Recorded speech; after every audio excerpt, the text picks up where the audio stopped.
Yosh, bienvenue sur Mangakor pour une nouvelle vidéo d'un petit achat manga. Tout petit. Je commence avec le manga de Inyo Asano, Errance, qui parle en fait des dilemmes que rencontrent les mangaka pour la création de leur manga et un peu leur situation de vie et leurs galères.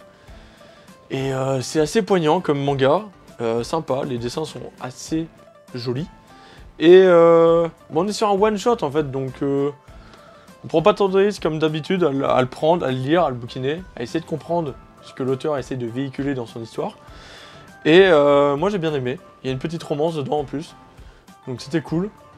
Je vous le conseille, et ce format d'édition, toujours intéressant.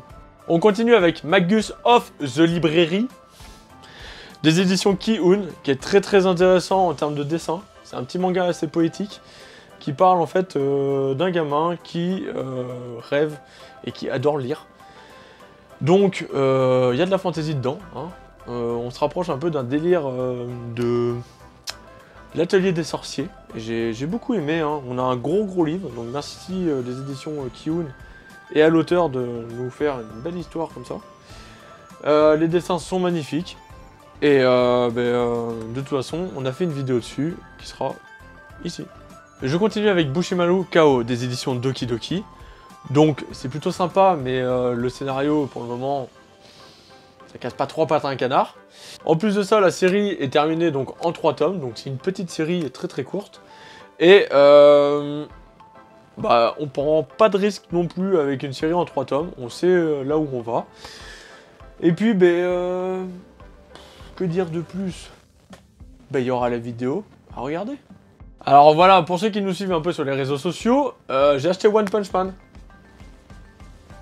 Grosse édition hein, pour un One Punch Man normal. C'est normal, il y a le tome 1 et le tome 2. Et en fait, je l'ai acheté en Russie. Ils ont les jaquettes donc très dures en carton. C'est plutôt stylé comme packaging parce qu'ils ont aussi la jaquette plastique. Bon, en revanche, hein, comme bon, je l'ai pas lu, hein. Enfin, c'est écrit en russe. Donc je comprends rien. Mais j'essaierai de me faire tous les tomes 1 de One Punch Man partout où j'irai, dans tous les pays où j'irai. Donc au Japon, le prochain ça sera certainement en Angleterre. Et j'aimerais bien en trouver d'autres dans d'autres pays, ce serait super cool. Moriarty tome 4 des éditions Kana, qui est ultra cool, mais franchement, très cool. Bon, la jaquette je l'aime un peu moins, cette couleur marron j'aime un peu moins. Mais l'histoire toujours au top. On vient de finir encore une petite affaire assez palpitante avec un personnage qui était plutôt charismatique et qu'on vient de dévoiler un peu son passé. Donc on apprend des choses vraiment sympas sur le personnage. Et on voit que ce n'est pas seulement un chien enragé, c'est un mec qui réfléchit. Et ça c'est cool. Et on a la petite première bataille entre Sherlock et Moriarty, qui est plutôt sympa dans un petit train. Donc à voir dans le tome 5, mais je pense qu'il va y avoir un petit jeu d'enquête entre les deux qui va être plutôt rigolo, je pense. Donc, merci Kana pour ça, c'était très cool. Hell's Paradise des éditions Kazé, on a fait la vidéo juste ici, c'est un manga de ninja qui est très cool, des dessins de ouf. Ça rigole pas en termes de meurtre, hein, quand il tue des gens, hein, ça rigole pas. La jaquette spéciale des éditions donc, de la Fnac, qui est très cool, je la trouve... la colorisation est sympa, comparée à celle d'origine qui est toute noire, que j'aimais un peu moins. Donc Taku a la même aussi, il m'a suivi dans mon délire d'avoir la collector. Et c'est plutôt sympa, voilà, on a la collector, donc c'est une réversible, on a les deux. Et c'est cool d'avoir les deux, au moins on pourra changer si ça nous plaît pas de garder l'édition Fnac. On a le choix comme ça. My Home Hero tome 2. Alors ce mois-ci c'était la sortie des jaquettes avec des hommes qui avaient des chapeaux, hein. Je vous rappelle, Moriarty, chapeau, My Home Hero, chapeau. Je pense qu'il y avait un petit truc là. On avance bien dans l'intrigue. On a des petits moments qui sont drôles, mais d'autres moments qui sont... Il y a du gros suspense.